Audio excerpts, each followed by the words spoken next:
અરે હા બાપા, મને યાદ જ છે તારું કાઢવાનો પણ અટાણે રાતના 1:30 થયો. અટાણે તારું કેમ કાઢવો છે? કેટલાનો કાઢવાનું બાકી એ નહીં બાપા, ખૂટે હજી. આ ડ્રાઈવર ક્યાં ગયો? આ કાઢવાનું હે તો બાપા લગાડીને ઉભો છો હું?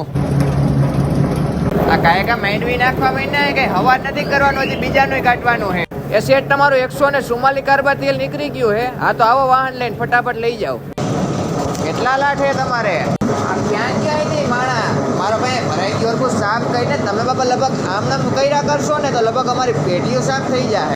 એ છોટું અહીંયા ખરની ગુઈને કાંટે મૂક, વજન કરી અને કાયકા જવા દે. 165 કિલો તમારો ખર થયો હે, તમારો 1500 રૂપિયા થયા હે. અહીંથી 4 તારીખ સુધી તો ભાઈ વારો આવે પણ નથી. ધીરે રાઈટ ખેંચીએ ને કોઈ નથી. તમને મારા ભાઈ મેં કીધું હતું કે 2 થી 3 કલાક કઈ આવજો, હજી એક લાટ કાઢવાનો બાકી છે. કઈ વાંધો નહીં, આવ્યા તો બેહો ને ચા પાણી પીવો. મારા ભાઈ ના વાતો પછી કરે, તેલના કારબા ભરાઈ જાય છે, સલીન ઓઇલ જાને બગડશે બધું. સાયરન વાગે તોય તમને ન સંભળાતું.